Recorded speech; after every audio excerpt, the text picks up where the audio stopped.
Yeah. I have I know. Yeah. Nigel called.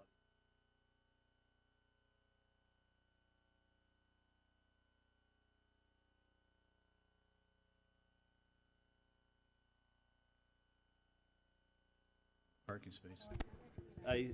He already. And there he is.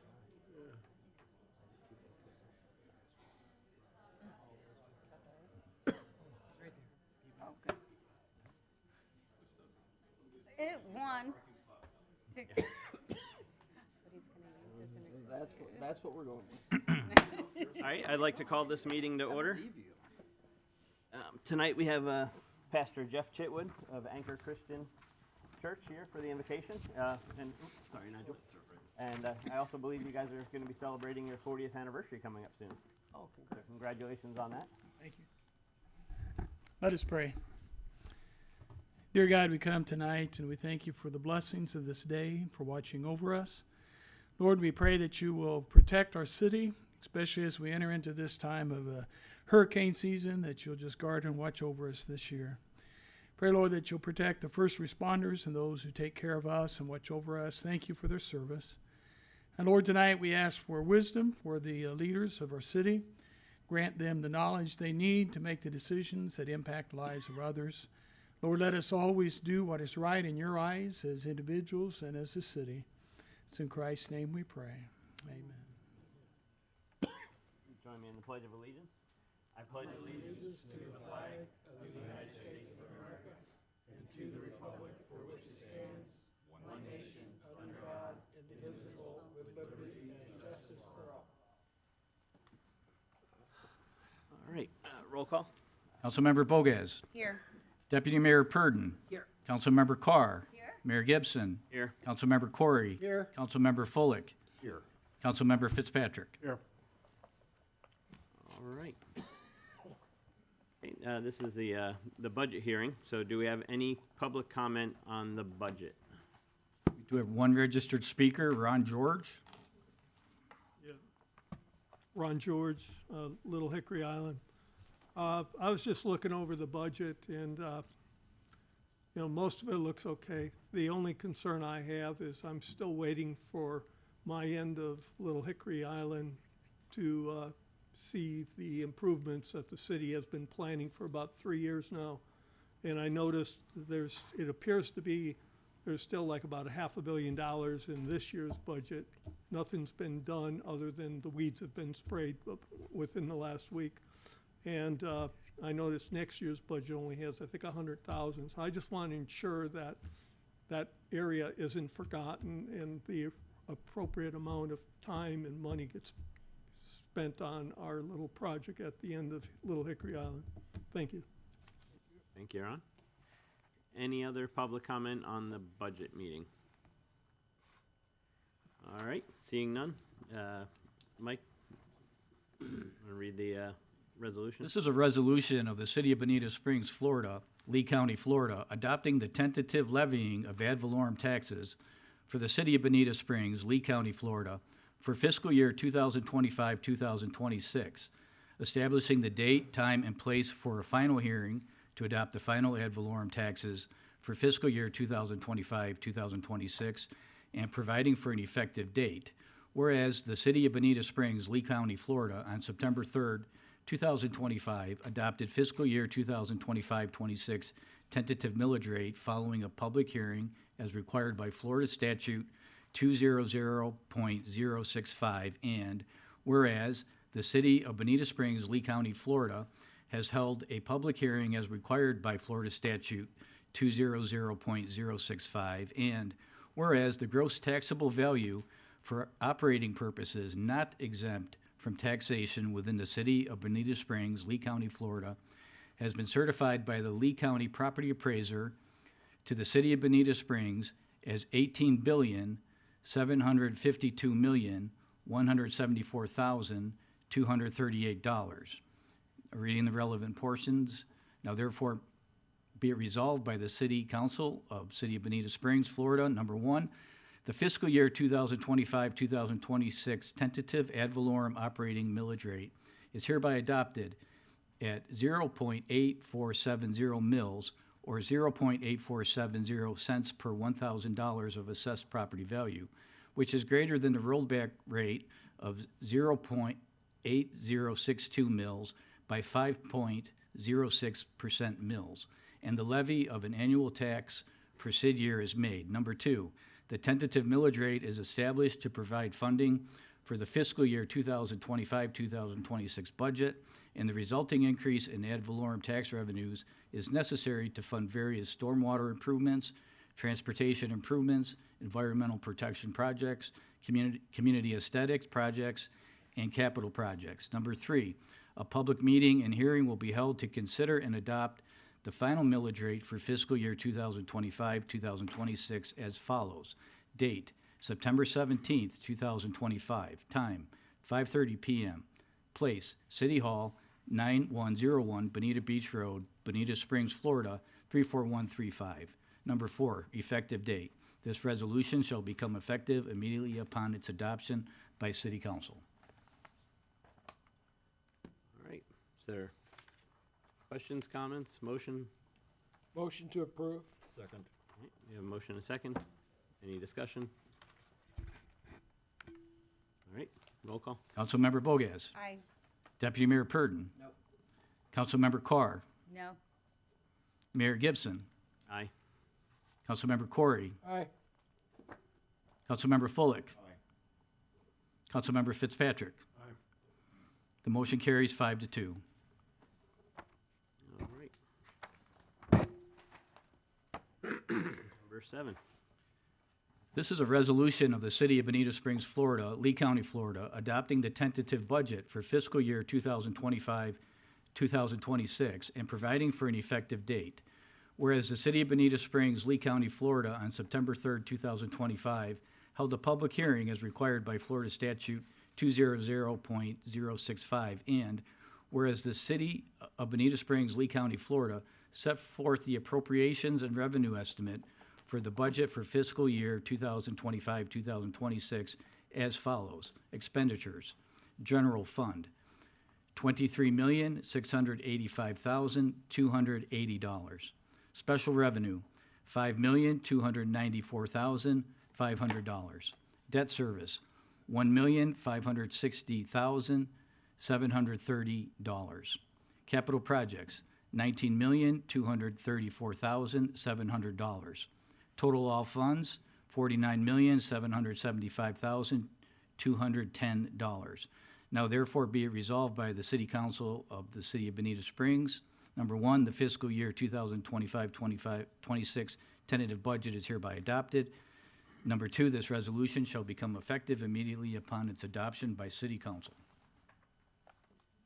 Thank you. Motion to approve? Motion, any seconds?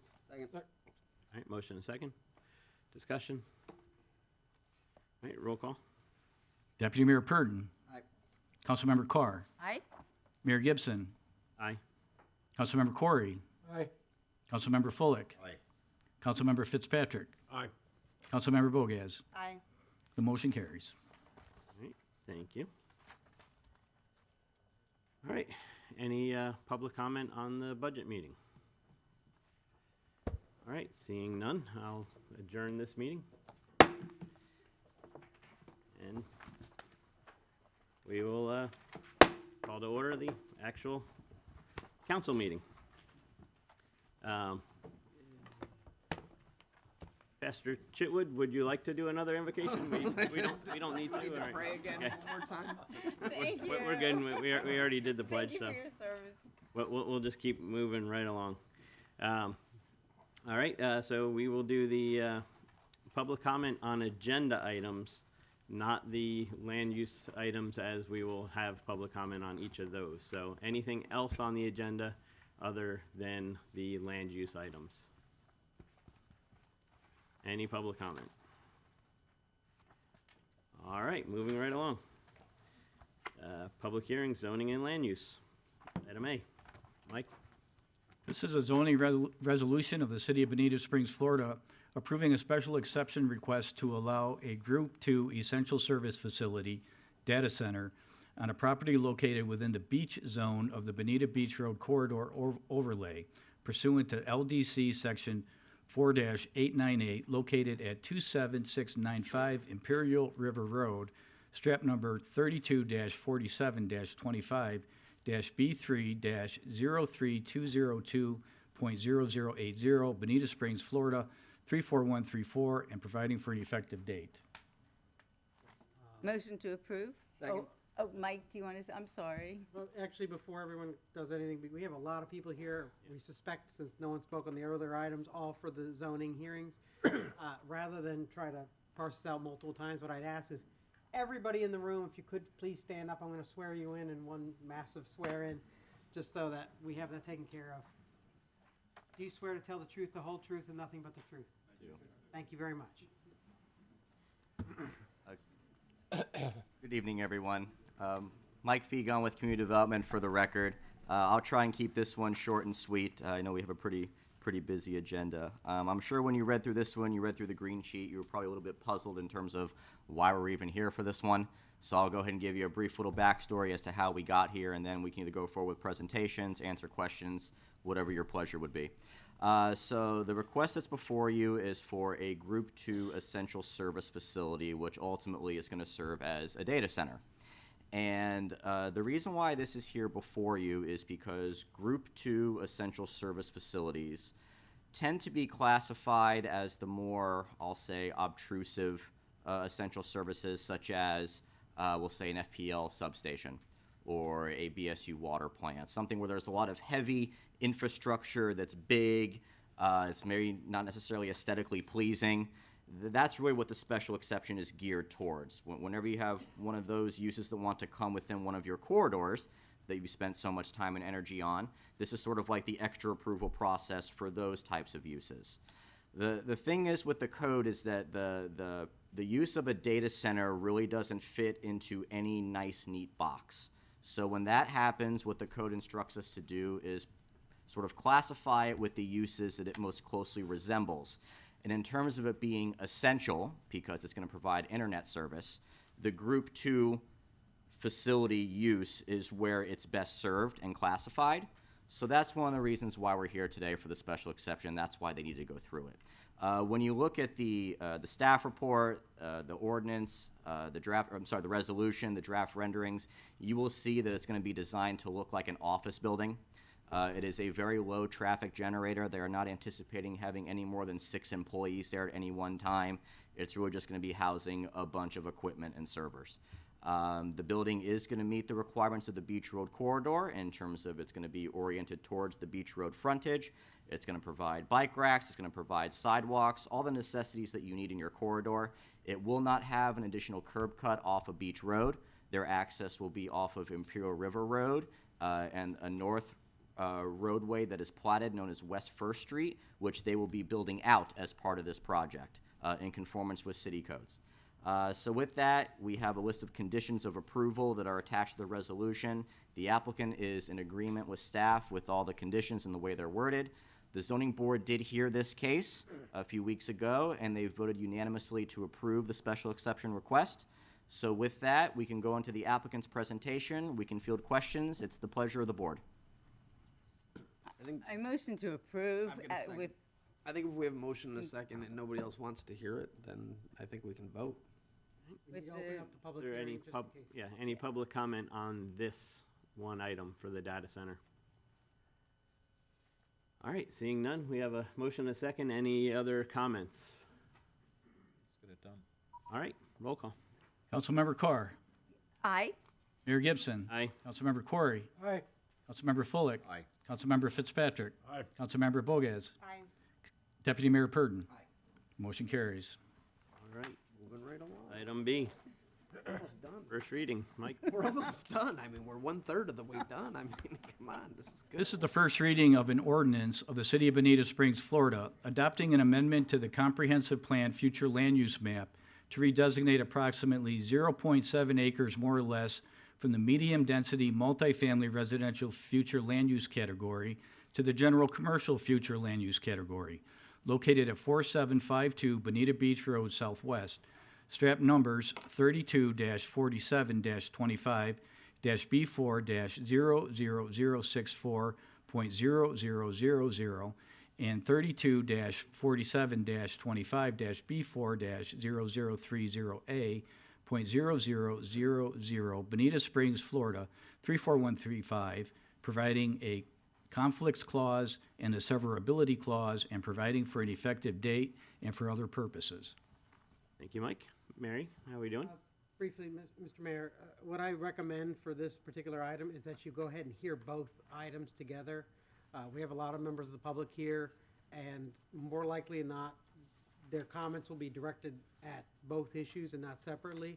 So for ease of the public and for the council's consideration, I would recommend having the legislative item, which is the comprehensive plan amendment, and then the rezoning item heard together. Everyone's been sworn in, so their testimony will all be on the record, and then we can have one public hearing and rebuttal. It'll track a little bit easier. At the conclusion, you'll vote first on the comprehensive plan amendment. Well, you won't, but this is first reading for both, so they'll move on to second. But for purposes of getting the public to understand the entire process, I think it'd be easier if it's read together. Okay. Should we read the second Yes, title please. block now then? Okay. This is the first reading of a zoning ordinance of the City of Bonita Springs, Florida, rezoning approximately 5 acres from the beach zone of the Bonita Beach Road Corridor Overlay and Residential Plan Development, RPD, zoning districts to a Commercial Plan Development, CPD, to allow up to 23,717 square feet of commercial uses and 6 multifamily dwelling units located at 4570, 4612, 4640, 4654, 4696, and 4752 Bonita Beach Road Southwest. Strap numbers 32-47-25-B4-0055.0000, 32-47-25-B4-0056.0010, 32-47-25-B4-0056.0040, 32-47-25-B4-0056.0020, 32-47-25-B4-0056.0000,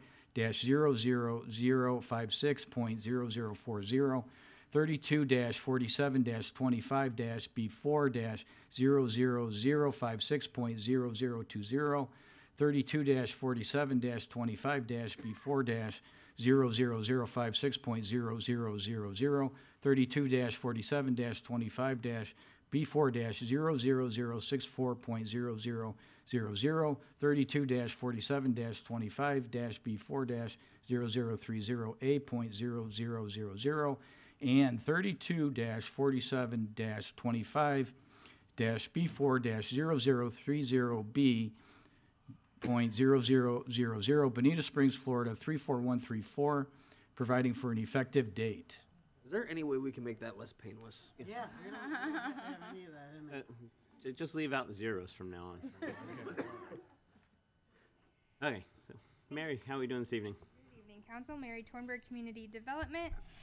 Just to summarize briefly, as you heard, these are 2 separate cases. So first you have the Comprehensive Plan Amendment, which are the 2 westernmost parcels of the project. And those are to change from medium-density multifamily residential future land use to the general commercial future land use. If that is approved, then the entire project will be within that future land use of general commercial, which would make it compatible. LPA did recommend approval, and staff does recommend approval as well. The commercial plan development is for the 8 parcels, that is to rezone from the Bonita Beach Road Corridor Overlay and the residential plan development that is expired on that property, into a commercial plan development. And you would do that because you're seeking deviations. You can't comply with the code completely, and they're seeking a special schedule of uses and property development regulations. Again, zoning board recommended approval of that, and staff recommends approval as well. There was a list of revised recommended conditions provided at zoning board, and there was also discussion of an additional deviation or tweaking a deviation based on the applicant's request to remove a wall. That will be further discussed by the applicant today, but those documents, or that language, will be discussed within the presentation.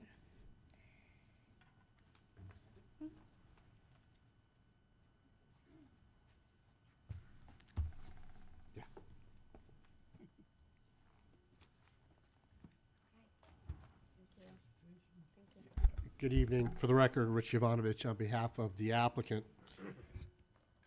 I'm already challenged. What do I need to do? Oh. I just killed it. He's How do I get it coming. back? He's behind you. Thank you. It's a PDF. Oh. Thank you. No, you're good. We've got technical And you are, All right. your name? Bob is handing out the revisions that Mary just talked about, and we'll go through those during our presentation. For purposes of introducing our team, we have Tracy and Mike Katzman here, who are the owners of the property. Tracy will give you an overview of their experience in Bonita Springs with their first restaurant and their desire to have another restaurant after the first restaurant was basically destroyed by a hurricane. I'm Rich Jovanovich, and I'm the land use attorney on this matter. Bob Mulhare is one of the professional planners on this project, along with Jeremy Chastain, both from the Bowman Companies. John Vonnie is our civil engineer. Rich Guzman is our architect. Ted Triesch is our transportation consultant. And Tim Hall is our environmental consultant. The property on the screen outlined in red is the full 5.07 acres. That will be the CPD. I'll go through the small portion of the property that we're modifying the comprehensive plan designation to make it consistent with everything around it through this process. You've already been told what we're here to ask for. It's two petitions. One's a small-scale comprehensive plan amendment, and the second is a commercial plan development to allow for retail, office, restaurant uses, and up to 6 multifamily dwelling units. The property in, I think that's gold. In the golden color is the comprehensive plan amendment that we'll be discussing. As you can see, all the red around it is general commercial. I'm not really sure why this one parcel was not designated general commercial when the comprehensive plan was originally adopted. I think it was either an oversight, or I'm not really sure why that designation occurred. So we're here asking to have that 1.6 acre parcel designated general commercial to be consistent with everything around it, and candidly to be consistent with the zoning. The zoning right now is the beach corridor overlay. Prior to it being the beach corridor overlay, the property itself was designated commercial. It was zoned commercial, which was inconsistent with the growth management plan. So clearly there must have been a mistake with the growth management plan, because everything else around it was zoned commercial. So what we're here to do is to basically take this piece right here and designate it as general commercial under your growth management plan. Both your staff and the LPA recommended approval of the comprehensive plan amendment to redesignate that property. As you can see, we are in the overlay, or the Bonita Beach Road corridor, and it's a mixed-use intensive classification under both your zoning and your comprehensive plan. So that is the reason for the request for the comprehensive plan amendment, and the reason we're before you today with regard to the change in the comprehensive plan. I want to point out that all of the uses that we're asking for in our CPD are consistent with the previous zoning classification of commercial and the current classification of Bonita Beach Road corridor overlay. And Bob will take you through in greater detail the uses that we're requesting, and through the master plan and through the deviations we're requesting. As you can see, this is an unusual shaped parcel. in your corridor. Your corridor guidelines make a lot of sense if you have a square piece of property or a rectangular piece of property. They don't make a lot of sense when you have a piece of property shaped like this, nor do they make a lot of sense when you have waterfront property. We could, I guess, put a restaurant fronting Bonita Beach Road, but it seems a little silly to not take advantage of that beautiful waterfront to have a restaurant and take advantage of those views. We also could, and we originally did until the planning board recommended that we ask for a deviation, we could build a courtyard. And that's what originally we did, is we had a courtyard connecting the restaurant to the required setback along the required maximum setback along Bonita Beach Road. And we wouldn't have had to ask for a deviation because we met the setback for the restaurant. We had a courtyard. What was that? It was walls, essentially connecting the restaurant to another wall, fronting Bonita Beach Road and connecting back. As Tracy will tell you, between that and also basically building a drive-through restaurant within the building itself to meet the required setbacks was a way of complying with the maximum setback requirements in your overlay. Your zoning board basically said, we think it'd be better to have nice landscaping along Bonita Beach Road and not have these walls. And they said between their hearing and our reading today, to come up and ask for a deviation to eliminate the courtyard requirement and eliminate the tunnel, if you will, for the drive-through. And that's what we worked on with your staff, and we'll go over that with you in greater detail today. This is not you're going to hear some comments, and I'm assuming you all received a lengthy bullet point presentation from one of the residents. We were provided a copy of that today. We're going to address some of the inaccuracies in that bullet points during our presentation, and then I'll, assuming that everything is said that's on that piece of paper, I'll address the other inaccuracies in my rebuttal. But with that, I'm going to turn this over to Tracy and have her take you through their history in Bonita Springs, their vision for this parcel of property, their commitment to Bonita Springs, and then Bob Mulhare will get up here and take you through the planning details for the rezone, and then we'll have both Tim Hall and Ted Treesh address transportation and environmental concerns, as well as some of the inaccuracies with regard to the environmental conditions of this property. And after that, we'll be available to answer any questions. Of course, you can ask us questions at any time, but hopefully we'll address most of them in our presentation. So I'll turn it over to you, Tracy.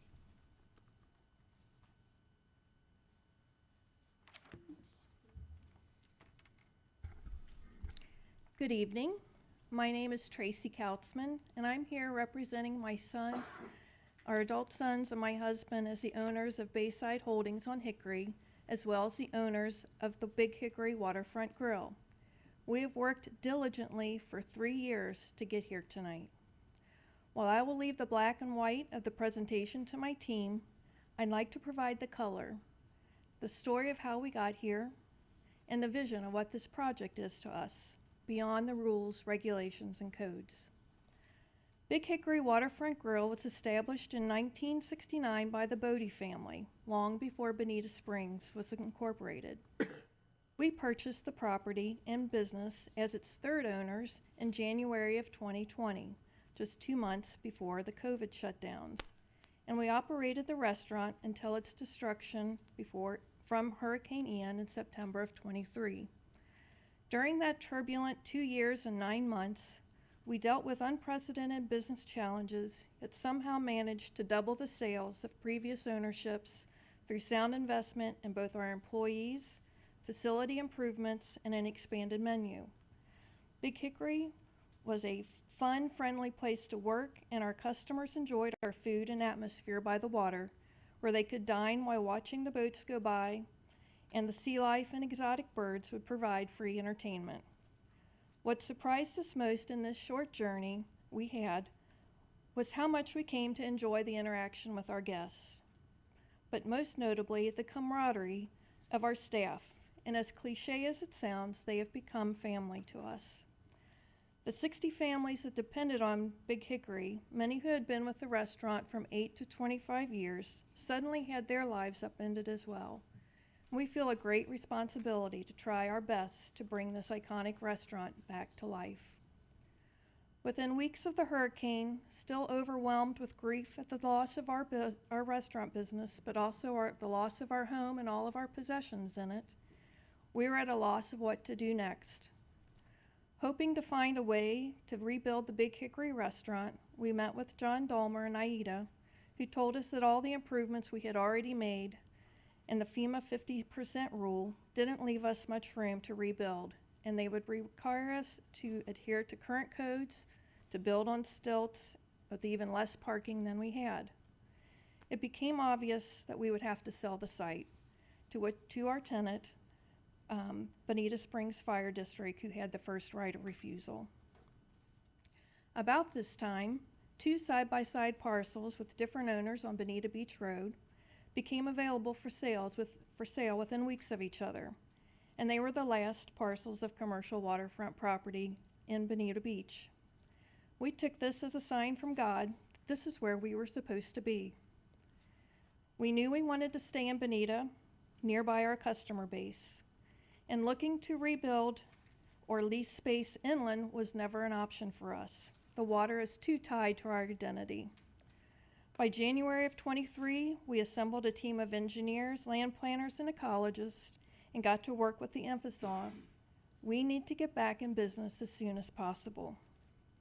The 5-acre site, which actually has more road frontage than which actually has more water frontage than side and road frontage, combined due to its narrow and unique shape, seemed perfect for not only a cool boater bar and restaurant, but to create a boardwalk atmosphere with fun, family-friendly businesses reminiscent of the memories I had from going on family beach vacations growing up. It didn't take us long to figure out that the 1.5-mile zone that this property is in, known as the Bonita Beach Overlay Zone, would dash our dreams of making the most of the unique waterfront. There are only 4 undeveloped parcels in this zone. They are not connected, and the other 3 are deep tracts of land with no water setbacks to deal with. And yes, our property is definitely the square peg being forced to fit in a round hole. It is not lost upon me that we have now spent longer trying to get this property zoned than we actually got to operate the business. Think of how long that is to not be able to make money and the carrying cost of the property and paying all of my professionals. Our goal has always been to provide a family-friendly, affordable destination, not only for tourists, but residents like us that have family come to visit and want a fun, casual restaurant on the water without going to Fort Myers Beach or Naples. Our intention is to create a whole experience for our guests, not more than just grabbing a bite to eat. A place they can listen to live music while enjoying good food and cocktails on the water, and enjoy unique little food shops and boutiques with an emphasis on local and regional products. A fun place to take your grandchildren that can play games while waiting for a table and buy homemade candies and treats at our sweet shop. You will notice that our footprint is larger than a typical restaurant because it's more than just a place to eat and drink. Literally, just over half of our square footage will actually serve food and beverages, yet the whole structure is considered restaurant space when calculating the parking. We will have indoor and outdoor seatings, which will accommodate about 325 guests, approximately the size of Coconut Jack's. We will be adding a new raw bar, a dessert bar that will feature in-house creations that will rival the Bubble Room. We will have a cute little gift shop, not only featuring Big Hickory gear, but local artisan-made items. We'll have an area featuring various yard games and seating areas along the water for those that just want to enjoy the view. We'll have a large kitchen to accommodate an expanded menu, extra storage so we can minimize deliveries during season, and a much-needed employee lounge and office facilities. Almost 2 weeks ago, I posted our concept drawings on Facebook for the first time. Within 48 hours, my post had over 1,000 likes and loves, 200+ comments of well wishes and saying how they missed us, and 100 page shares. Our over 6,000 Facebook fans and our even larger loyal customer base is more than ready to have waterfront dining at Big Hickory back on the island. With all the new developments in Bonita, and near the beach specifically, demand from the residents wanting to dine out will only get tighter without the replacement of our restaurant back into the mix. We are here today with a plan that has been redesigned numerous times to meet the conditions of the setback and requirements of the beach overlay zone. First, with the 25-foot setback off all sides of water, it leaves very little area that we can actually use once we calculate the excessive parking code, the 10-foot multimodal pathway that has to run through the property and even over a body of water with nothing to connect to, in addition to an 8-foot sidewalk and the required open space. Oh, and we also have to provide a public restroom. The main reason why we are seeking deviations is this overlay zone requires buildings to be within 15 feet off of the 5-lane road with a 45-mile-per-hour speed limit, and to put all of our parking on the water side. In what world does that make sense? While this looks quaint in the downtown Old 41 corridor, Beach Road corridor has been developed for years, and it's too late to think that the remaining 4 parcels can create the Fifth Avenue look that your consultants originally thought possible. I asked, does it make sense that the last 5 acres of waterfront property is only allowed 25,000 square feet of buildable space? That just doesn't sound like good land management to me. At our previous location, which only had 33 parking spaces, I would estimate that at least 25% of our guests arrive by alternative methods than a car. I have a chart that shows the exact same restaurant building we have proposed that will seat 325 guests will require 194 parking spaces in Bonita Springs. This is well over 40 more spots than any nearby jurisdiction. Naples would only require 99, and believe it or not, Marco would only require 59 because it gives consideration for the boat slips. How can there be that much disparity? Bonita is the only jurisdiction to require a mandatory valet parking plan to get up to a 50% reduction plan. This will add a minimum of $1,500 a day that we are open, every day we are open, which totals over $600,000 a year we will have to add to our budget just for this valet service. Why not make the requirement reasonable to begin with and let the business owners use their judgment when season requires the use of valet?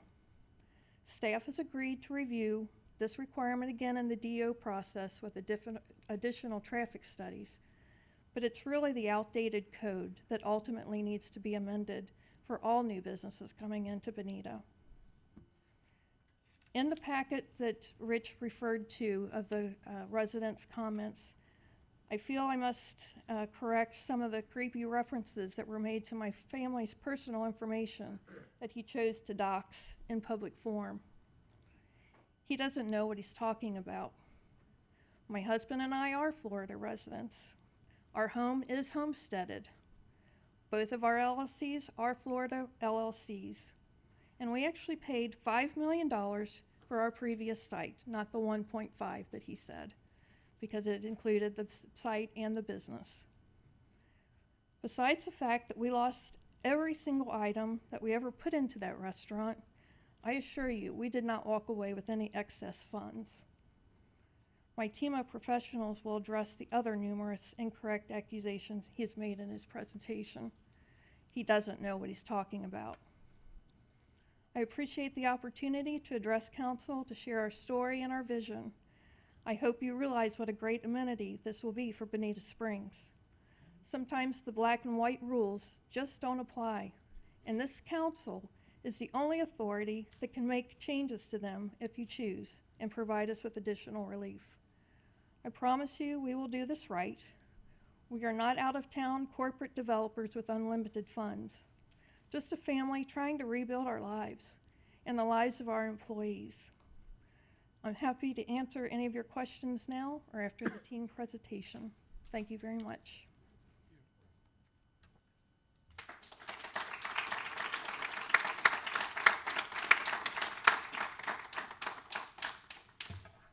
Good evening. For the record, my name is Bob Mulhare. I'm a certified professional planner with Bowman Consulting. And I've appeared before City Council on a number of occasions. Not necessarily everybody that's here now was here then, but I have been here before.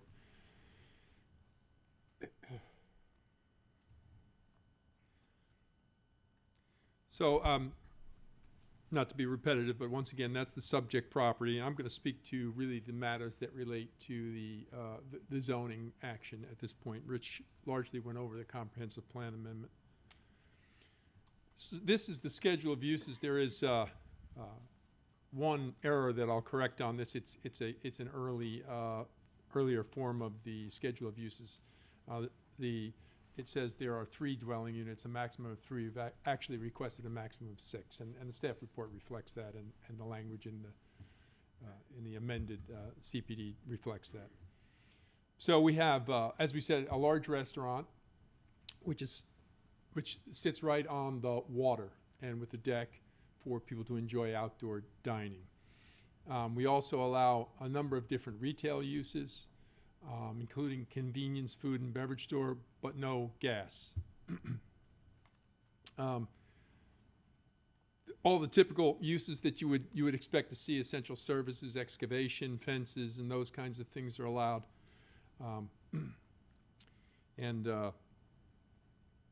Also docks are permitted, signs, and fast food. So generally retail, fast food, and a sit-down restaurant, which the city code calls groups 1, 2, and 3 with outdoor seating. The development regulations in the CPD call for a 15-foot principal and accessory structure setback from Bonita Beach Road, 5-foot side yard setbacks, 25-foot water body setbacks for principal structures, and 10-foot for accessory structures, 20-foot from the property line in the rear, and 10-foot for accessory structures. So, and we have a minimum building separation, and of course the city's requirement for 20%, minimum of 20% open space. This is the master plan. I know that's a lot of information and a little bit hard to read because there's so much information on it. I'm going to start from the west and work my way east. This right here, as you can see, is the 7-Eleven. We do have an interconnection. I'm sorry, I'm going to work from the east and work my way west. Thank you, Rich. This here is the 7-Eleven right here, and this is an interconnection that you can see right here. This is where we have designed a fast food restaurant with pickup window and retail square footage in this building. Of course, parking surrounds the structure and continues then to the west. Sorry. And this is a second building that is 2 stories. The residential units would be on the 2nd floor there. You can see that we have the conceptual boat dock and boat slips ringing around the shoreline. I want to mention that there are substantial mangroves along the site, starting from the east, and those will be maintained here through between the seawall there and the docks, and moving all the way around. There are some other mangroves in this area here, and Tim Hall will address those when he gets up. Tracy mentioned the multimodal path, which runs through the property and is 10 feet in width. And then also Tracy mentioned there is a public restroom on the site, and that will be open at all times that the restaurant is open for business as well. The access points, there are two access points. One is right here from Bonita Beach Road with a left turn in, and the other is right here, and the same opportunity exists there. These are some graphics. This is a graphic architectural rendering of the proposed waterfront grill. This is a perspective from the rear, from the water looking at it, towards the outdoor dining deck. Let's talk about parking. As Tracy mentioned, the City of Bonita Springs code allows for a 50% reduction in parking if you provide valet parking. We are not requesting the full 50%, but because we would be required to have a total of 272 spaces, and we're providing 166, so the reduction is not a full 50%.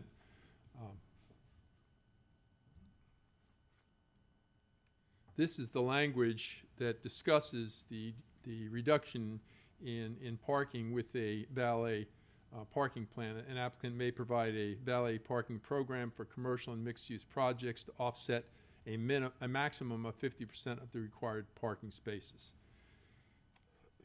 And this graphic, this is the master plan showing the valet parking. There is valet parking here along the entryway and porte cochere for the restaurant. And then there's valet parking here that would be stacked. We also agreed to do some additional traffic analysis and provide that information at the time of DO to the staff to determine whether or not we need the valet parking 365 days, or do we not need it? Is there plenty of parking in the off season to support this without the valet parking? So we do intend to do that at the time of DO. Ted? Oh, yes, thank you. Those boat slips are not being sold or rented. They are transient. So they will, and of course we have to go through a separate permitting process for those, so we don't know exactly how many we're going to have. But however many we have, those will be used by folks coming to use the facility, the restaurant, and that also reduces to some degree the number of spaces that you would otherwise need. Ted, you're up. Thank you, Bob. Thank you. Good evening, Council. Ted Shreesh with TR Transportation Consultants. We've conducted the traffic analysis that was submitted as part of the comprehensive plan amendment and the rezoning application. We analyzed the uses that are proposed, that are before you tonight: the restaurant, the retail, the ancillary restaurants that Bob spoke about, as well as the multifamily, and looked at the trip generation and the impacts at the build out of this project.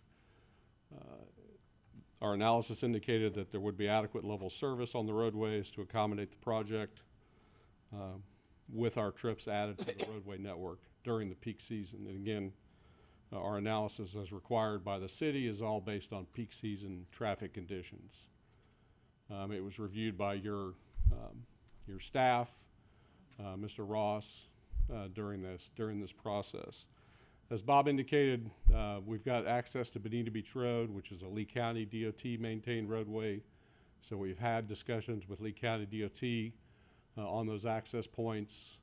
We're not proposing any modifications to any of the median openings that are along Bonita Beach Road at this point in time, realizing that Lee County DOT controls those median openings. So we're intending to line up with 2 existing median openings that allow left turn ingress and egress to allow traffic to be able to turn left in and left out of our site, as well as maintain left turn ingress to the properties on the south side of Bonita Beach Road as well. As Bob indicated, we'll have to do another traffic study as this project comes forward for the development order process. And again, that'll be reviewed by your staff and based on the updated traffic counts that'll be in place at the time that we come in for the development order application. So based on the analysis that was submitted, everything is consistent with the goals and objectives that are in place right now with the City of Bonita Springs and the comprehensive plan and the Land Development Code.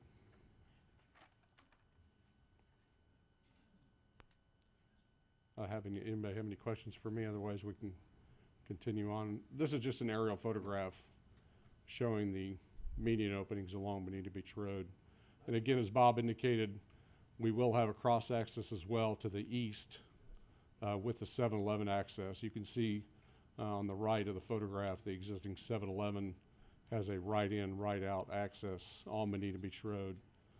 We have a dedicated access easement that is in place today that we'll be utilizing with a cross access to that driveway. And then we'll connect to 2 of those existing. There's actually 3 median openings along our frontage, but we'll only be aligning with 2 of those. Yes. Address the valet stacking? I can go to that exhibit if you need it.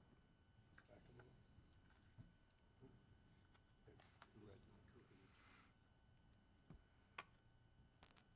This is the valet plan that show, I know it's a little difficult to see, but the red. Can you draw on this? No. Here we go.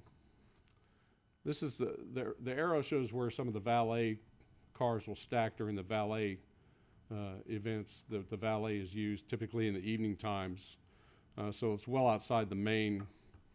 This will be the main parking area where if you want to self-park, that whole lot there will be available for self-park as well. Though this lot over here will be available also for self-park. But so there will be a number of spaces that are available for valet in this area. I know I've seen some of the public comments comparing this to Coconut Jack's down the street. I've eaten at Coconut Jack's many times. That site is very tight in terms of parking and circulation. This is not Coconut Jack's. This is a much larger property, a paved parking lot.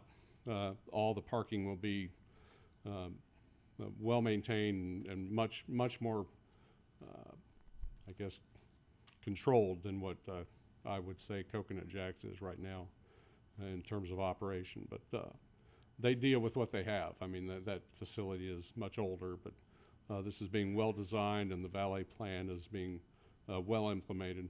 There's also some valet parking spaces as well up front around the restaurant. Ted, I think part of the stacking issue is the cars coming into the property, Correct. Waiting to be taken by a valet. Correct. Is there adequate room for them to come in Yes. and not spill out onto Bonita Beach Road? Yes, our entry point by the restaurant, we've intended to have the drop-off a little further away. Coconut Jack's is very close to that access. We have another access over here that's further away.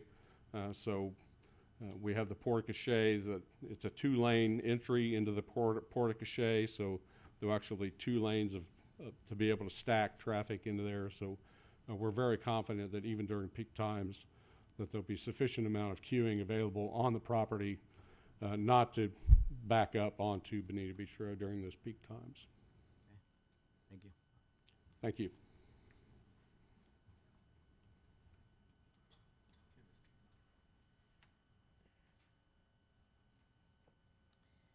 Good afternoon. For the record, Tim Hall with Terrell Hall and Associates.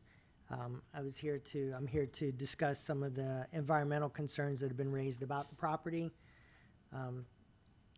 As the bullet points here show, the site was one of the first sites that was actually cleared along Bonita Beach Road for, I guess, some early plan of development back in the 1950s. I have an aerial that actually will show you that. That internal canal was dug out of that property. It was not open water originally. It was wooded, probably mangrove, like kind of the rest of the development around. And it was dug out into the canal that you see there now. The shoreline vegetation, Bob had already mentioned, in terms of the shoreline vegetation along the bay and in the residential canal to the east of the property is going to be maintained. There's some exotic vegetation, Brazilian pepper and all coming in there, that will be removed. Mangrove plantings can be installed, which will enhance or increase the amount of vegetation that will be there over the long term. And the retaining wall that's being put in place to kind of hold back the upland areas behind the mangroves. So you have the mangroves that kind of straddle that mean high water line or the shoreline. Some of the mangroves is in the water, some of it's in the upland. The root mass of those mangroves, behind that root mass is where the retaining wall will go, so that those mangroves can remain in place. And then the docks will be in the water on the outside of those mangroves. There's no dredging proposed as part of the project. All of the boat slip use will be utilizing the existing water depths that's there. There is more than 4 feet of water where the docks are proposed, and in places where there may be a shoal or it is less than 4 feet, we're not showing any vessels able to moor in those areas because it doesn't meet that 4-foot requirement. The number of vessels is going to go through multiple reviews with the DEP, the Aquatic Preserve staff, the regulatory staff, the Corps of Engineers, Fish and Wildlife Service. A lot of people are going to be reviewing it, and the final number of vessels that end up there will be consistent with the Manatee Protection Plan and consistent with all of those approvals that are granted. And then lastly, as Bob had mentioned, all of the slips are transient, meaning that they're for use for people coming to and from the project. They're not long-term storage for boats. So this facility is not putting more vessels into the waterway. It's actually providing a destination for vessels that are already there to be able to go to. I don't know how to. Okay. This is that old area I was talking about, 1952. Shows the project. The project site kind of runs from here to here, and the peninsula and all was dug out. As you come in, you can kind of see that the canal was dug, kind of this way and up into the property. And then later on, it was actually opened up. This end was opened up, and that part was connected back to Bonita Beach Road. Some of the other interesting things, they had a cutout boat slip in here, and there was a dock that came off of Bonita Beach Road that were there as well. I have not been able to find any kind of records of what those uses were, but they were clearly there at one time. The other thing that this project needs to consider in terms of the future development plans and all is its proximity to the aquatic preserve. The Estero Bay Aquatic Preserve is in place there. It basically covers the waters that were in place at statehood. That's kind of how that boundary was determined, and essentially it follows the shorelines, or where it's been dug out, they kind of connect across, like where you can see where the canal here, the preserve boundary goes from shoreline to shoreline across those openings. The same as here with this canal that the project is proposing to fill in.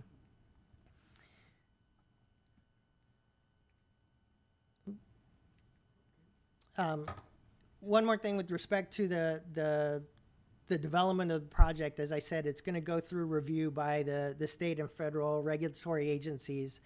They're going to look at the property, the existing conditions, the mangroves, the wetland areas that have formed on the property over time.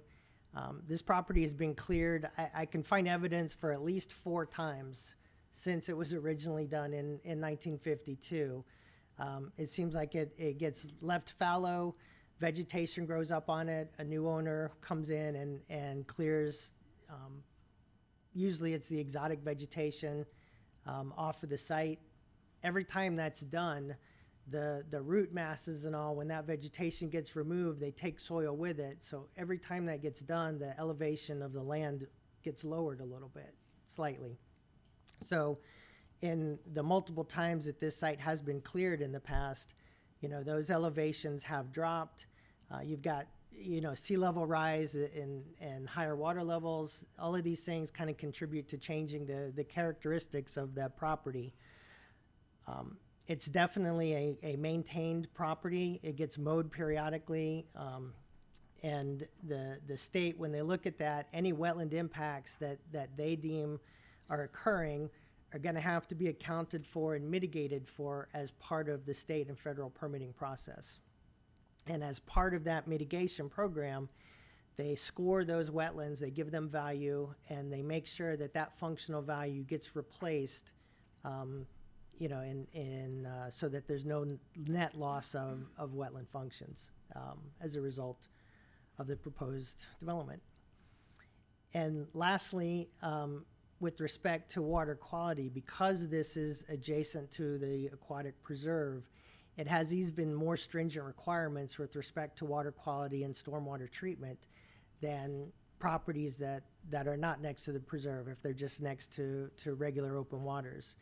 And the state rules basically will not allow DEP to issue a permit for a project that is going to lower the ambient or existing water quality levels within the aquatic preserve. So those issues are going to be vetted very, very carefully by those agencies when this project moves forward.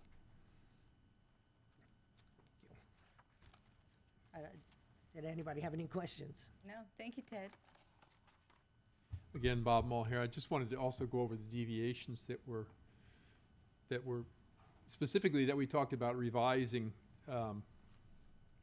There was a minor revision to deviation 4, which strikes through the deviation is a request to deviate from the maximum setback of 25 feet within the Bonita Beach zone of the Bonita Beach overlay to allow no maximum street setback for principal and accessory structures. We didn't limit it to waterfront structures. It applies to all the structures. And then,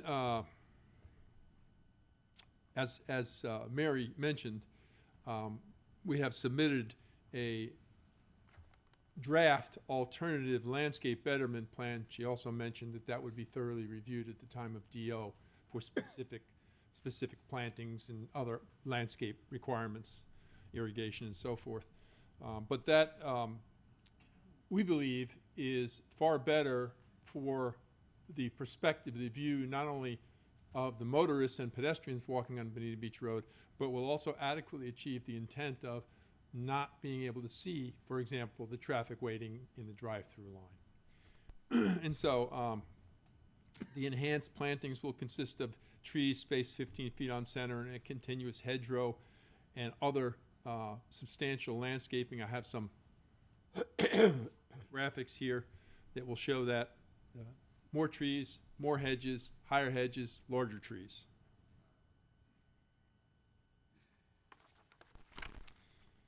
Was that last image showing the wall still behind the trees?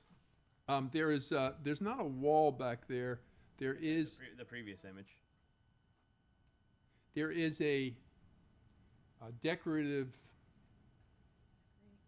metal screen, and it only runs for the distance where the drive-through is. Let me just, and the dumpster enclosure. Let me just go back and I'll show you that. Sorry. So, if this works. So there is there's a dumpster right here, so there is a wall right here. And then over here, that decorative wall will be right here where the ordering window is at. So as further screening.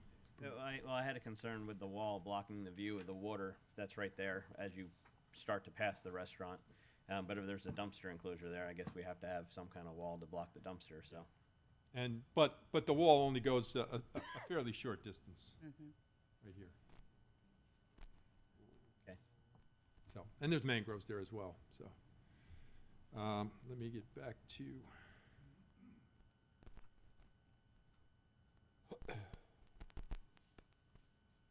I just did want to point out, well, as we mentioned, you can see that there's a substantial amount of mangroves growing along the waterfront seawall. I had one last thing to put.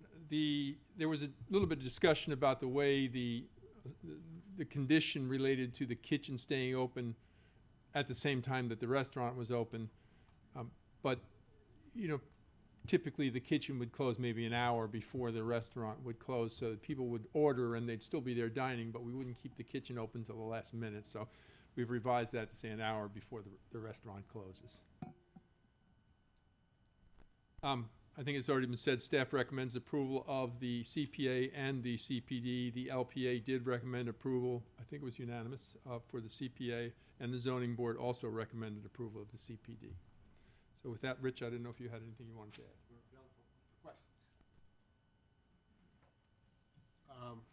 Basically, the handouts we gave you were the last few slides of the changes that Bob discussed. With that, we're complete with our presentation and available to answer any questions you may have, or you can have, I guess staff would go next. All right, any questions for the applicant? Mr. Mayor, I was going to ask we're allowed public comment. We still have a chance to ask questions after a public comment? Absolutely, yes. Good. That's, I'm going to wait with mine then. Thanks. All right. Well, thank you. All right, staff?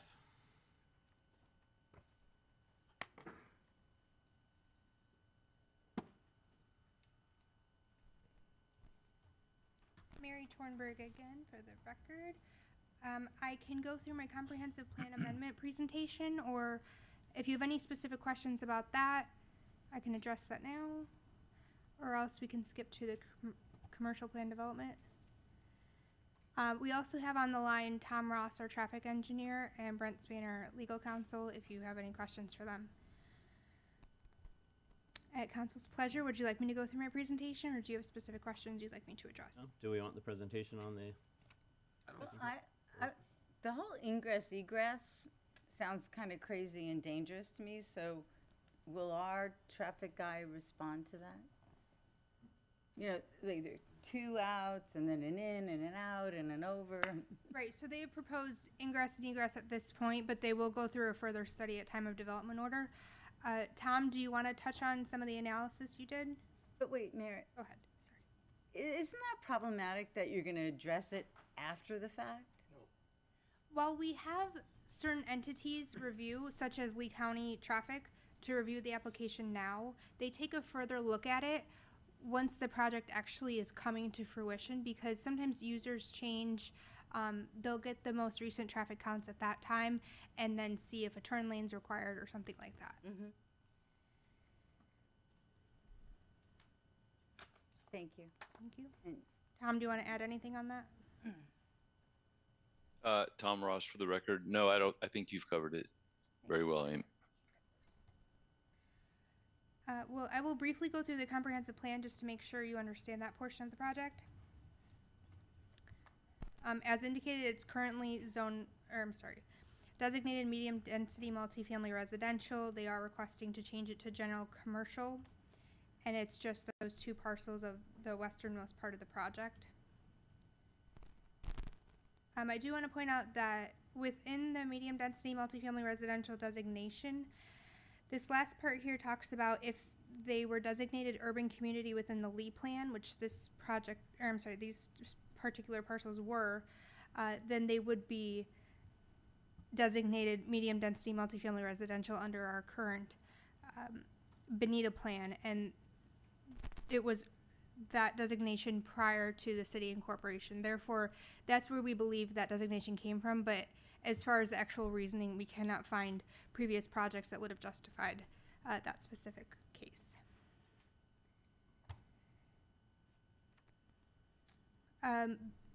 The project is not proposed to put any density on this parcel, so we're not proposing to increase density. They've had service availability letters from all of the required entities, and they did have their neighborhood meetings that were required. There were, of course, compatibility concerns expressed at those meetings. I'm sure the public will address that today. Staff findings are that it satisfies our comprehensive plan and is consistent and would be appropriate. Any questions regarding that part? So what you're asking us is just that one piece of parcel at the end be designated to be commercial? These two parcels, yes, are currently the gold that you saw on the map, and it would change that to red. That looks like very dense with mangroves. There are some mangroves that they talked about that have grown in over time, but they also talked about how they plan on filling in this area, provided they receive the proper approvals. The wetlands that they found there are, they categorize as low quality wetland. Laura can always expand on this further. But environmentally, again, they'd have to go through all the environmental permits to make sure that they get the proper approvals. For what? For anything that they propose, I want to reiterate that this is specifically for the comprehensive plan. So whether they choose to develop or not in the future, it would be changing just this component to the general commercial. But then changing it forever for future, and what happens? Exactly, the future land use. We do have our city environmentalist here if you would like her to expand on that further. No? Okay. I think I'll hear from others. Okay.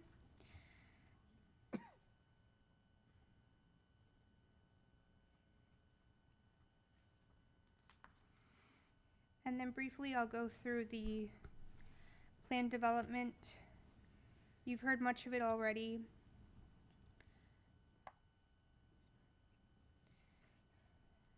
But just to reiterate, you have the drive-through component over here, retail and office uses here, and then 3 units above.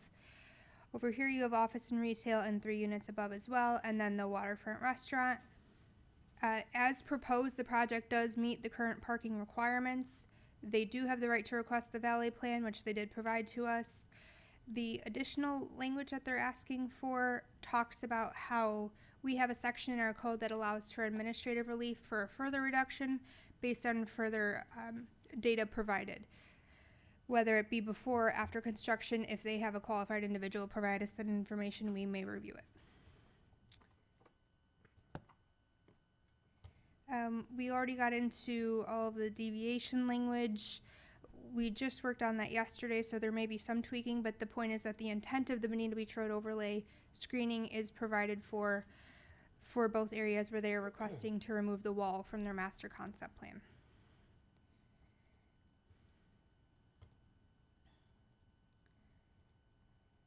And with that, that would change many of the exhibits in the staff report. So what they have shown you today is purely conceptual. We have not had our architect or our entire review team take a look at it, but it's to give you the conceptual idea. And then within the conditions, you'll see the schedule of uses. It's pretty much consistent with what they asked for, but making sure that the package store is strictly limited to the little gift shop they'll have within the restaurant, and that the docks that they have, or the wet slips, are again transient. There's no overnight docking, there's no renting, there's no selling them. There's no sitting and partying on them. It's strictly they're there as, you know, coming to the facility.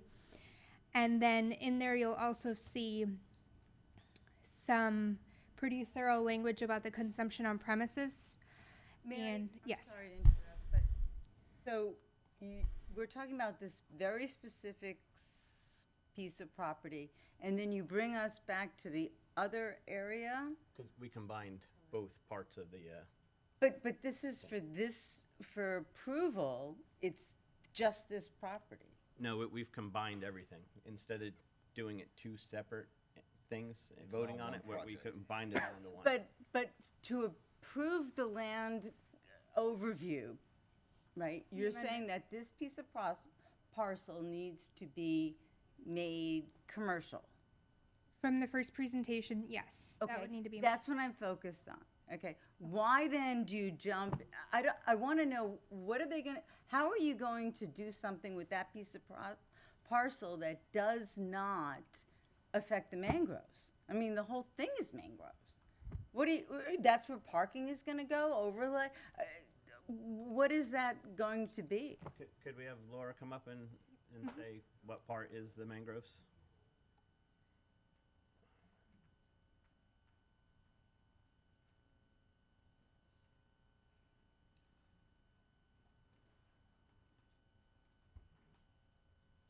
Okay, your question again, I'm so sorry. Can you put the picture back up on the screen, Laura, so that people can see what we're talking about? Okay. The photo. I think that was in the previous presentation. I don't know if Oh, it's in that's the in our staff. presentation. Sorry, I'm messing with you. I think that'd still be helpful if we were actually looking at the photograph.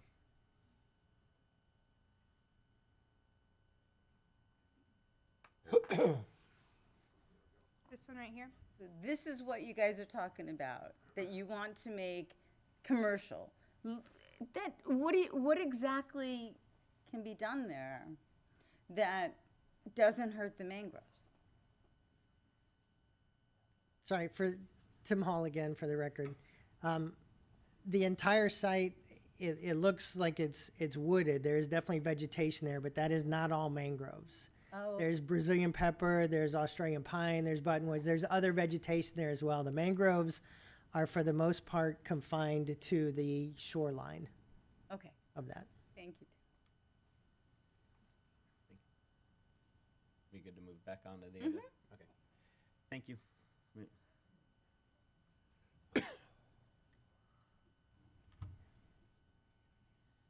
And then I was just mentioning how we condition the live music to be in accordance with the city's noise ordinance. And we worked with the applicant on language that would allow them to possibly have live entertainment in the outdoor area, which will be reviewed at time of development order. They need to provide us sound studies and show how that will be, like I said, in compliance with that noise control ordinance that we have.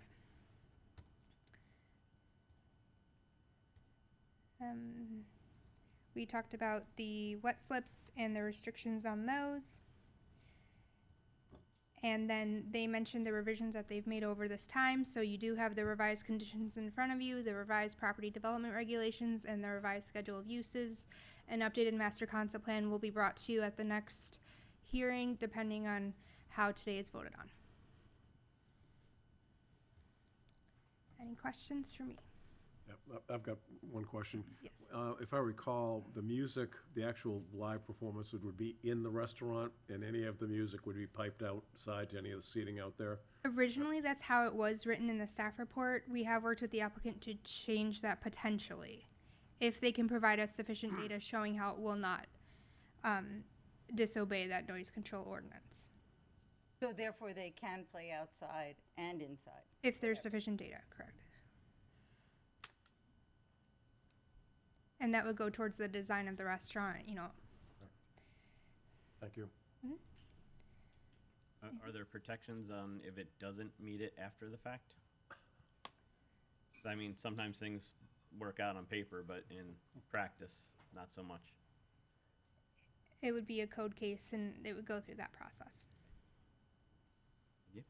And when there are specific violations, they would contact the Lee County Sheriff's Office at that time and they'll come and do the decibel readings so that it's documented.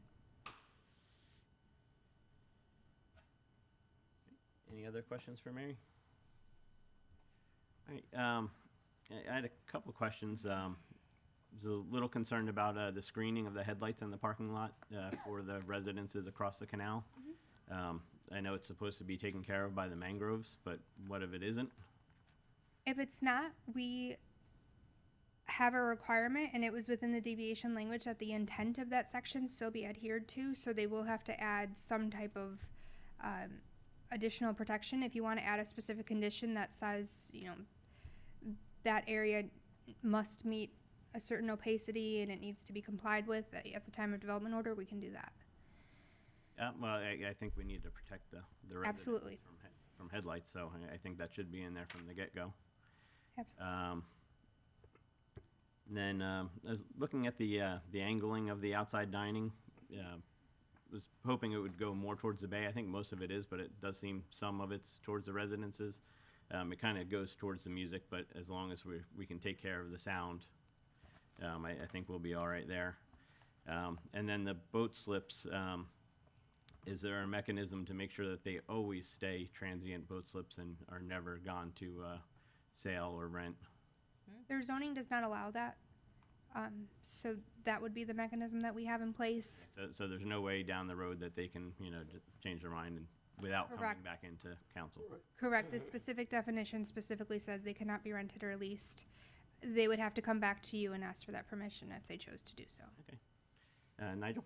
Yes, sir. Thanks for touching on that, Mike, because one of the things that I was concerned about is it's not so much the commercial parcel is the width of that canal. There's about 15 homes that are directly affected by that. So number one, the headlights. But number two is you've got transient boat docks. Who enforces the keeping it as far as transient boat docks and that there aren't boats tied up there for 2 days, 3 days? City enforce that? Sheriff's Department starts getting telephone calls saying, you gotta come down and pull this boat. That's a problem. Number two is, how do they enforce, again, that traffic down there? Because the residents, and I don't know how many of those folks are residents and homesteaded on the other side of that waterway, and that is important. Anybody here that's that's 1, 2, 3, 4, 5, okay, there's people here that live directly across from it. I'm thinking about them all year is the fact that even if the music shuts down, if the restaurant's open until 11, 12, there's gonna be boats down there going up and down the canal behind these folks' houses. How is that addressed? They will still have to comply with the noise ordinance. If they do not, that will become a code case as well.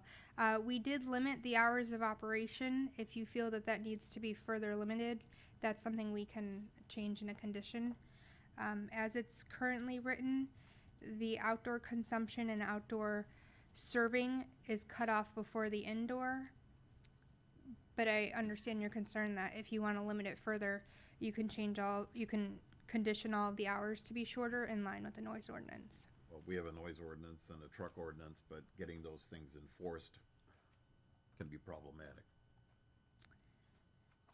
You can also add a condition, and again, it will be an enforcement matter, but where those wet slips further down are maybe only able to be occupied until a certain time.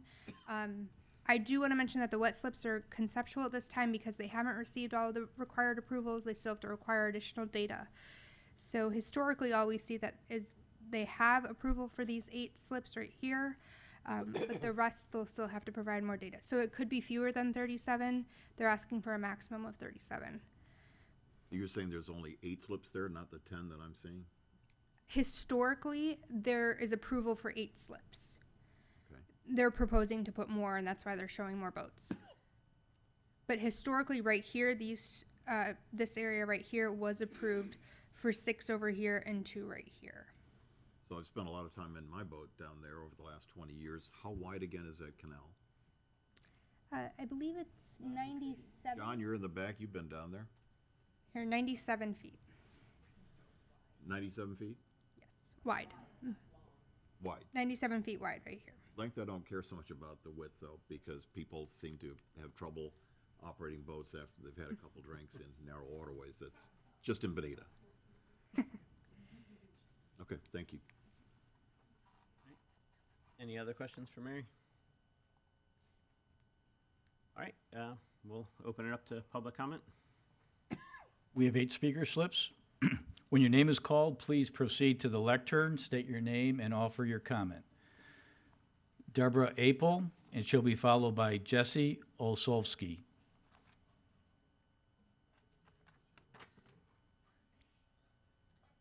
Hello, my name's Deborah Apel. I moved to Bonita Springs in 1988. I started working for Edith Bodie in 1999. Some of the things that you have been saying, I get it. Mike had music outside. We had the sheriff there every time we had music. We were always under the decibel. I understand that sound travels on water, so I understand that for sure. When it comes to the boat slips, if you're a good boat captain, are you going to take a large draft boat into 4 foot of water? Not really. I think the people who do boat on our community waters will be smart enough, we hope, to pay attention to that. And I really believe in my heart if Tracy needed a dock master, she would have one. She would do anything to make sure that things went smooth. Anyway, I started at Big Hickory in 1999. Mike and Ruth had come to work for Edith because she had called. She needed help there. So we got it going, and it was a destination restaurant. You just don't drive past and say, oh, let's pull in. You got to say, let's go to Big Hickory. And you drive in because you can't barely even back in the day see it from the road. This one you're going to see from the road. But back in the day, you couldn't see it at all from the road. The only way we used to get any kind of advertisement was the Bonita banner. That's all we had, and word of mouth. And that word of mouth got around. I have gone through generations of people where back in the day, Spanish Wells was our country club. Those people, when their children came down to visit, see, and Grandma and Grandpa, they brought them to Big Hickory. And then those children brought their children. I have seen 3 generations, sometimes 4. And I was thinking to myself, even myself, me, that helped me take care of, I was a single mother, take care of my daughter. And then my daughter came and even worked at Big Hickory. And now my daughter brings my grandson. So there's 3 generations right there. Anyway, children brought family. But the thing that was the best is that when they came to visit Grandma and Grandpa, let's go to Big Hickory. It was always a tradition. If they were there for a week or 2 weeks, Big Hickory was a place that they always went. The kids catch the lizards. They wanted to check out the water, but it was a family destination.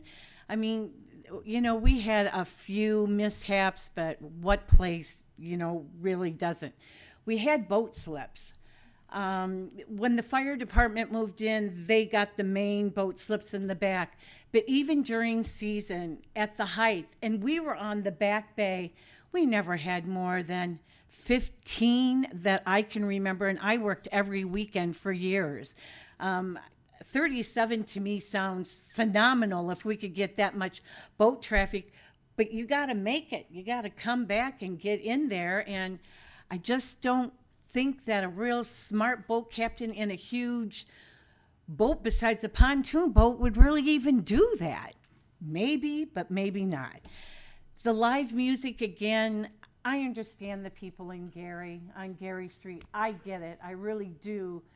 I understand what you're looking at. That little quaint whole area has been quiet for so long, but it's been zone commercial for a long time, and it just, is that my time out? Thank you. So, in any way, all in all, I think that Big Hickory is an important part of Bonita Springs that we need to keep alive. Jesse Olszewski, and he'll be followed by Shayna Olszewski. Jesse, you had asked for extra time, and for precedence, we don't allow that. But the applicant did preemptively start the rebuttal of your comments before you made them, so I am inclined to give you some extra time. I would. I did look at. Why don't just leave them? Thank you.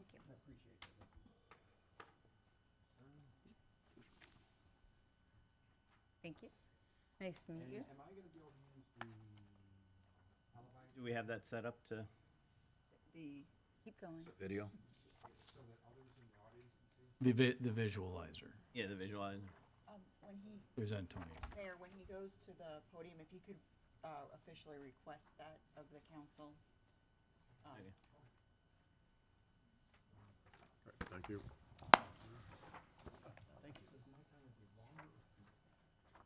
Did you guys get a copy? 6 minutes. Total good. If we're gonna hook up his thing, can we take 2 minutes, 3 minutes for a little break here then? It's hooked up. It's already ready? All right, let's go. Does this work? Oh, it's Did Tracy and lawyer, did they get a copy of what you're providing?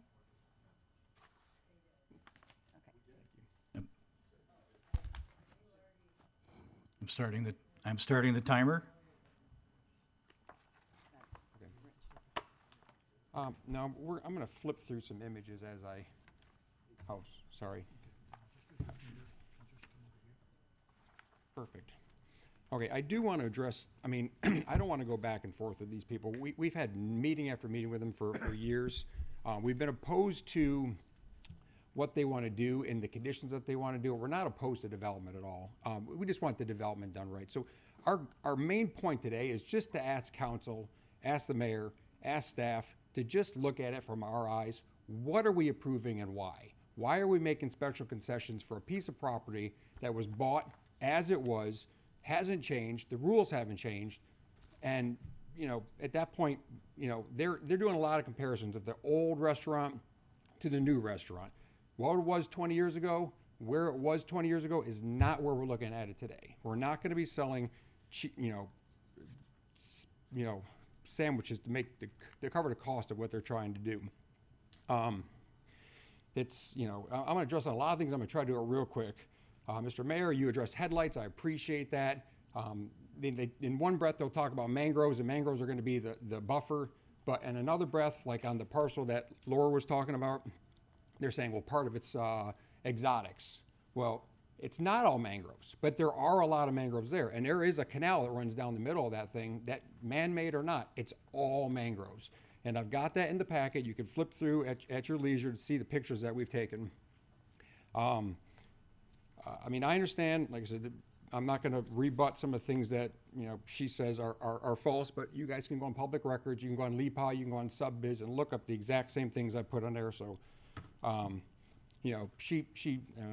reiterating some of the stuff for the audience, not just for them and you, because you could read it too, but square peg, round hole, I mean, you can say it all you want. That's exactly what this is. This is a project that does not fit in this location, and it's why this property hasn't been built on in 75 years. Traffic congestion. There's a traffic study in there. I mean, I can go through this at length. Up on the screen, they've made comments before that there's not enough restaurants, for them to be at. There are literally 28 restaurants with Bonita Beach Road frontage from Doc's Beach House all the way to US 41. And that's just a 2-mile stretch. You extend that a mile further, it'll double. And this is really hard because the picture's bigger than what this thing will show you on the screen.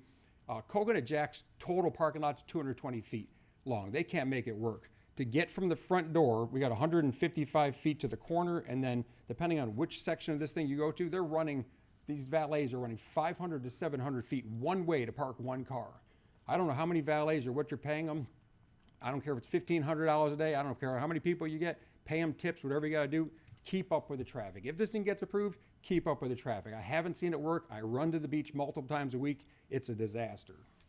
You can talk about stacking all you want. I mean, this is Bonita Beach Road, out of season, one whole complete lane blocked with traffic trying to get into Coconut Jack's. It does not work.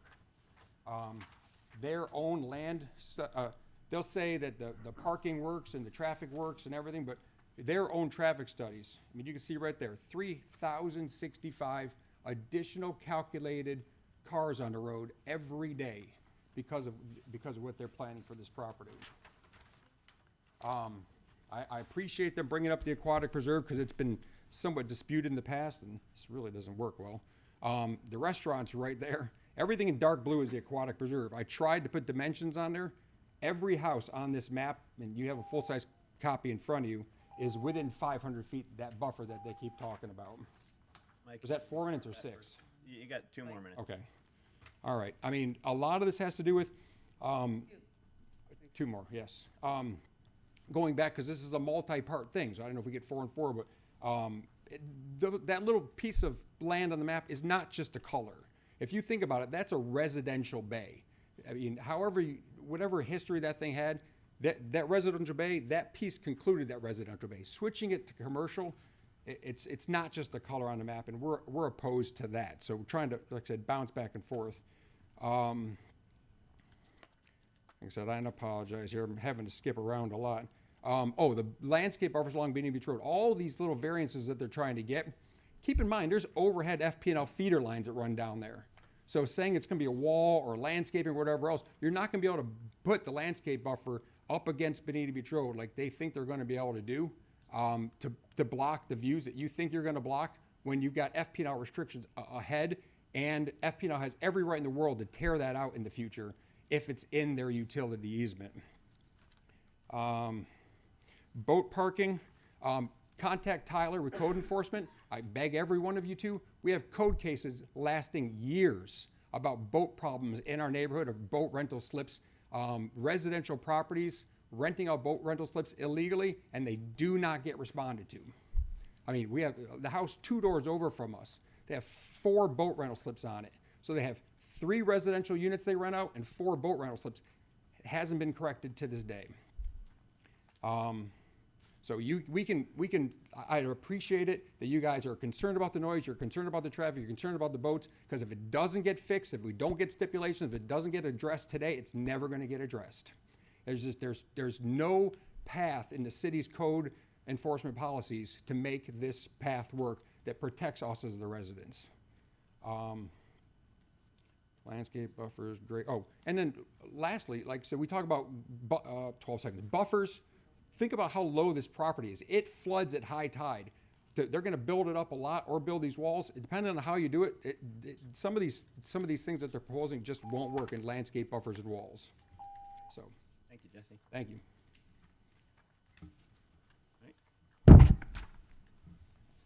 Shayna Olsovsky, and she'll be followed by Stu Young.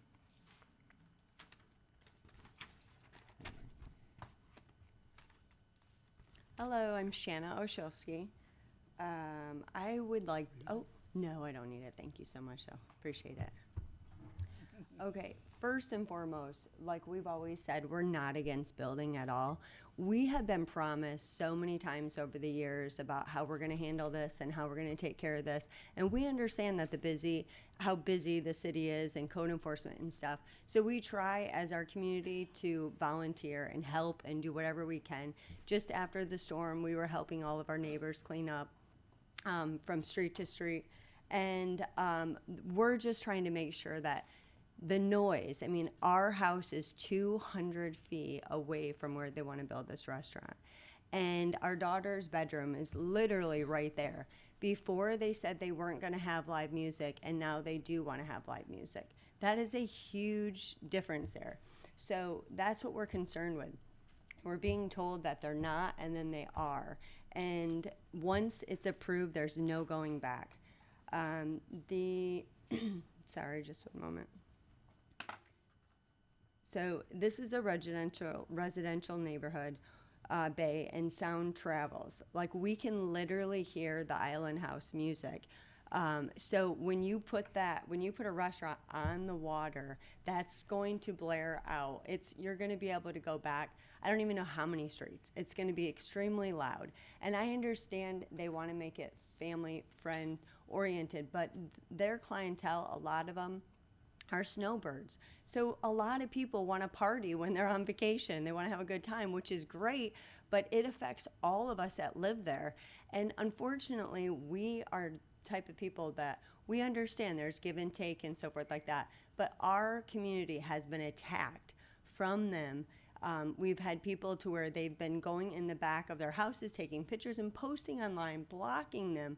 It's just gotten out of hand, and this is before they build. So we're concerned our safety, as well as like the noise and the boat and all this stuff, what's gonna happen once they do build? And it's just very sad, because we're not against building. We're not against that, and I don't know how many times we have to say that.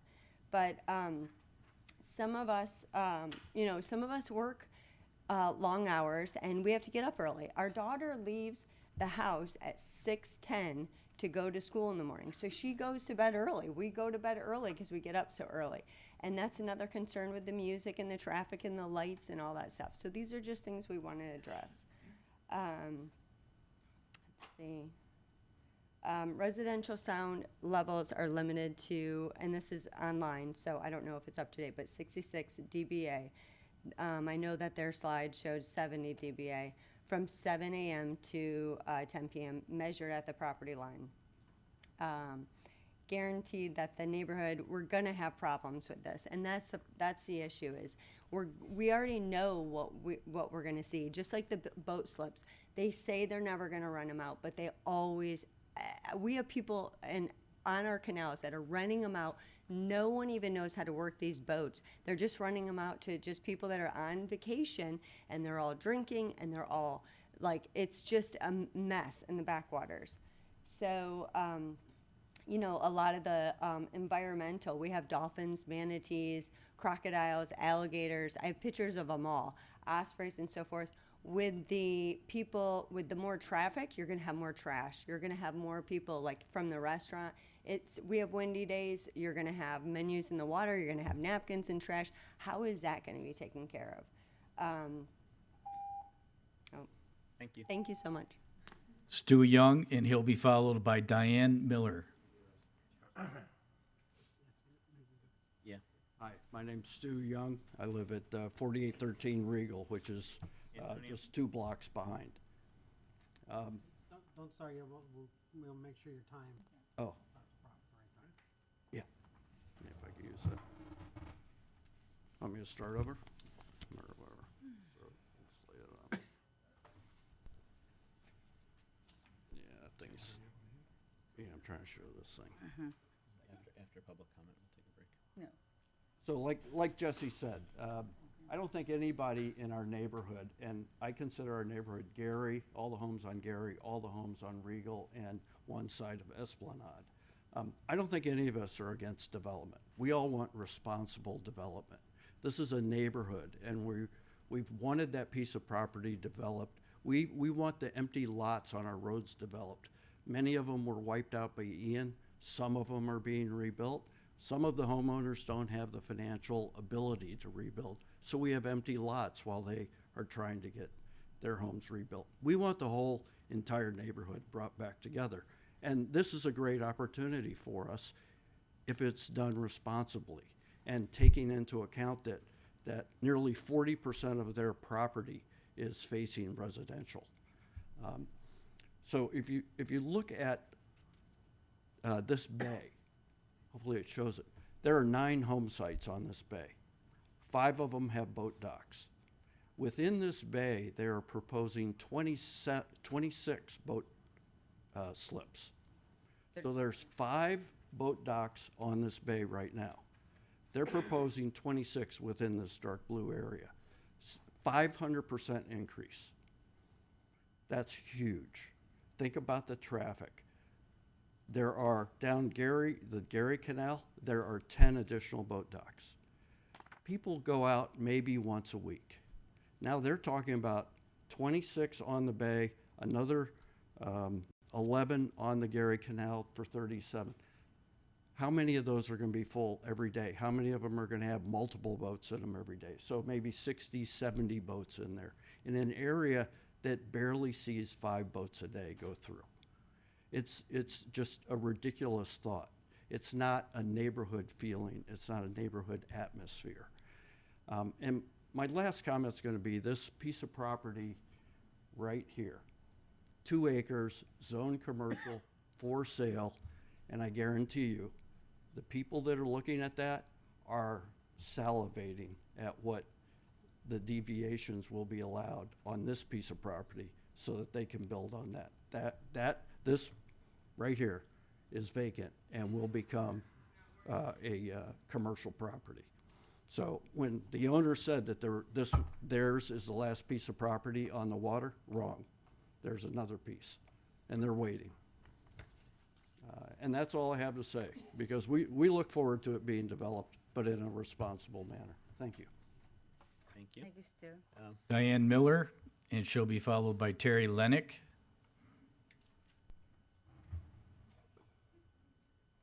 Mike, how many pre-registered speakers do we still have? We have three after Diane Miller. Can we do a break after that, or you need to go before that? Good evening, everyone. My name is Diane Miller with David Miller Plumbing. And there's a reason that there's 11 blue shirts in the back of this room. Because we have worked for this family for many years. We have experienced when they lost everything and the dream that they had, how hard they have worked, how many professionals that they have hired to put together a dream for their family's legacy. We live in North Fort Myers, Florida. and Lee County, and we didn't want Babcock Ranch to come. We own property. We have horses and donkeys and chickens and goats, and we didn't want Babcock to be as big as it is. But has it benefited our business?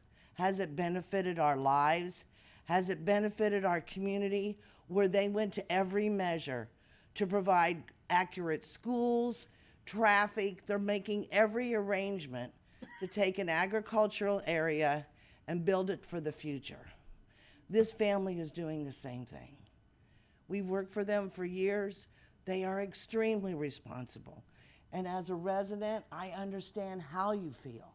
I really, truly do. But I also know what Mike and Tracy are all about. And they're going to build a first-class place that's easy for people to enjoy, but safe. Once again, David Miller Plumbing, and we're proud to work for this family. Thank you. Thank you. Thank you. Jerry Lenick, and he'll be followed by Kevin McKeever.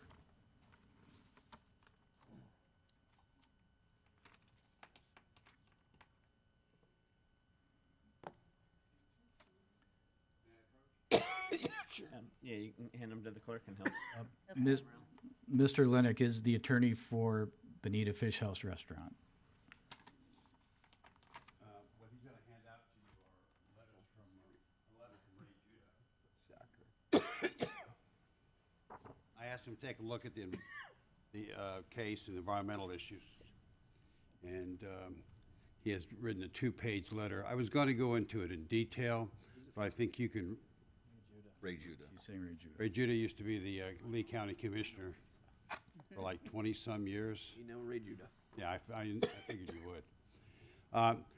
I represent the people right across the street, and I'm going to hit very hard on the traffic issue. Much of what you have that was recommended for approval, they're always going over the development order stage, from the environmental to the drainage to everything. Well, we'll handle that at the development order. We'll handle that at the development order stage.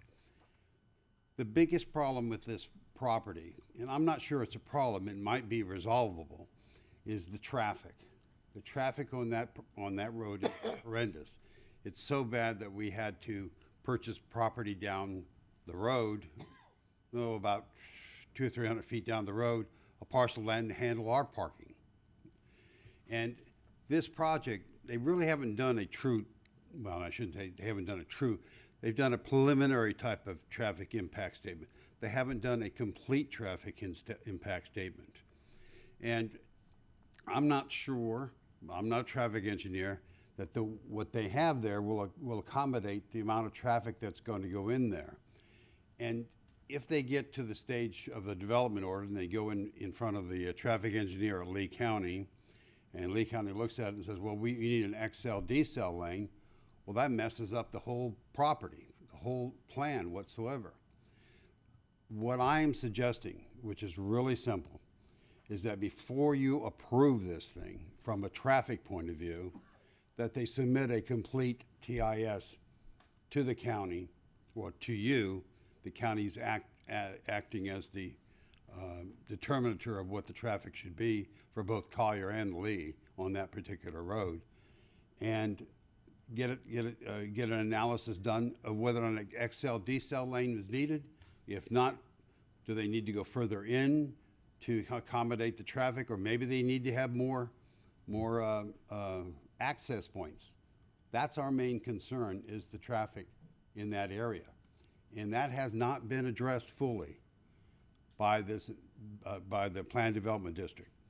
Now, I know it's going to be said, well, Terry, when you get a development order, when you get a piece of property, let's say it's still commercial, when you go in for a development order, that's when you get determined what's the traffic going to be, and that's true. But that's like if you have the commercial zoning on right now. Here, they're coming in with the designer zoning, and if they don't comply with the designer zoning, there's not real certain from reading your regulations of whether or not they can accommodate it or change it by administrative official, or they have to bring it back to you.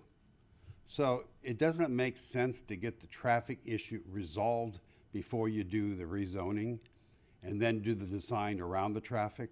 And that's what I'm asking, is that for it to be sent back, have them do a complete traffic impact analysis, and that way you know what you got out on that road. We are not against competition. There's plenty of work, there's plenty of customers out there. We're mainly concerned about the traffic because we had to handle the traffic by purchasing property down the road. So it's more of a practical outlet. As far as the environmental stuff, that's for the environmentalists, that's for the planners. You can see what Ray Judah is talking about, but even in his letter, he talks about issues concerning orders, items needed at the time of the development order. Thank you, sir. Thank you. Bye-bye. Kevin McKeever, and he'll be followed by Vicky DeMeo. As soon as the registered ones are done, we'll take the break. I think all the people here have had some great concerns, and there's things we all have. The last gentleman was speaking about traffic and parking. You know, when I first moved here in '87, I think, you could park down at Bonita Beach maybe 120 cars. And when we engineered a bathroom down there, we cut it down to about 40 cars. Well, you know, we're going to need more parking down around that beach. Any beach anywhere in this country, people want to go to, and they want a place to park. So we're going to need that, and that is a big concern. But I also know Tracy and Mike, and I knew the Bodie's before. In fact, my brother worked selling shrimp at Bodie's years ago. Great restaurant, great people. I've brought boatloads of people there as a boat captain, and I would like to see their restaurant down here. I miss it up where it was. And it was a great place to even buy gas for your boat. I'd like to see this project go through myself, and I think it's right. I don't know. I mean, I'd love to have a place. I used to go to the Blue Marlin. I don't know if anybody remembers that from here, but used to go to the Blue Marlin in my canoe, you know, have dinner and a couple drinks years ago. And we need another restaurant down here. We need another place to go that we can walk to. I'm real happy to see it come in. So, guess those are my comments. Thank you, sir. Thank you. Vicky DeMeo. And Ms. DeMeo is your final registered speaker. We're going to take a short break after Ms. DeMeo before we go to full public comment. Pardon? But we're going to take a break after you speak. So. Oh, okay. All right, thanks. Okay, Vicky DeMeo. I live on Gary Road, and yes, I enjoyed the Big Hickory restaurant for many years myself, but this project that they're proposing is not the Big Hickory restaurant by no means. It's quite the monstrosity, and I have a few issues, one being a drive-through restaurant next to the 7-Eleven. I live right there. I live right across the bay from Jesse and Shanna. And, you know, a drive-through restaurant right next to the 7-Eleven. Then you got the traffic light on Bonita Beach Road. I can't think of more of a disastrous thing ever. You know, if you ever, I come out that intersection several times a day, and people are flying down through there. I mean, the EMS goes up and down through there all day long as it is. I can't imagine how it would be with a drive-through.